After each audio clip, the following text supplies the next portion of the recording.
Donald Trump stamped his America First message on a summit of APEC leaders in Vietnam yesterday, winning concessions in a joint statement that criticized the World Trade Organization and talked up bilateral deals in contrast to previous years.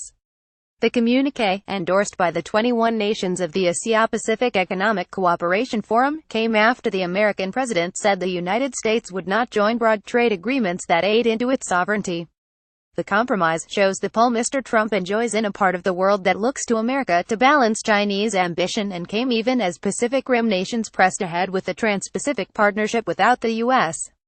Mr. Trump was attending the APEC summit in Da Nang, Vietnam, during his 5-nation tour of Asia.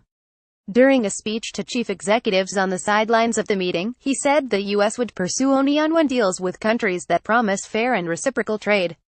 "We are not going to let the United States be taken advantage of anymore," he said. "I am always going to put America first, the same way that I expect all of you in this room to put your countries first." And after his warm words for the Chinese president in Beijing, he sought to reassure his audience that he had been tough in private meetings with Xi Jinping. He promised to uphold freedom of navigation and overflight, as well as to protect against territorial expansion, a frequent complaint against China in the South China Sea. It marked a change in tone from Mr. Trump's use of flattery in Beijing, where he was feted with marching bands and a state dinner. The APEC joint statement suggested he and his officials had managed to get their message across. The leaders agreed on the need to reform the World Trade Organization's monitoring and dispute functions, a rare criticism of the body that regulates international trade. "We will work together to make trade more inclusive, support improved market access opportunities, and address unfair trade practices," said the statement issued by the 21-nation bloc. "We urgently call for the removal of market-distorting subsidies and other types of support by governments and related entities."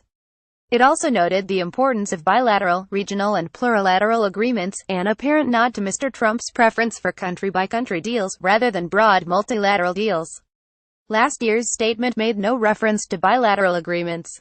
However, the American president did not have it all his own way.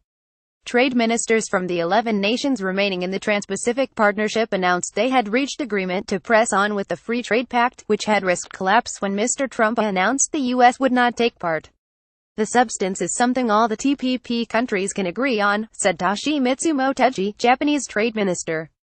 "This will send a very strong message to the U.S. and the other countries in the region." The announcement was delayed by last-minute disagreements and the absence of Justin Trudeau, the Canadian Prime Minister, who said more work needed to be done.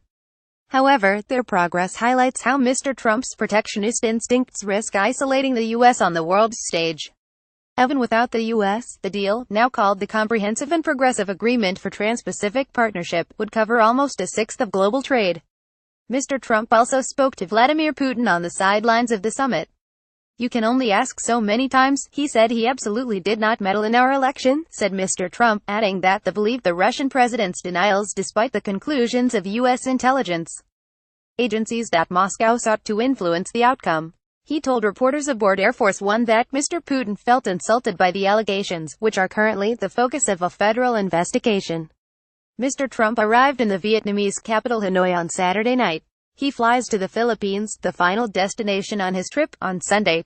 Read more: Trump and Xi lay out competing trade visions at APEC. Russian involvement in Brexit vote revealed by Twitter data analysis. Watch The Week That Was with Tim Marshall.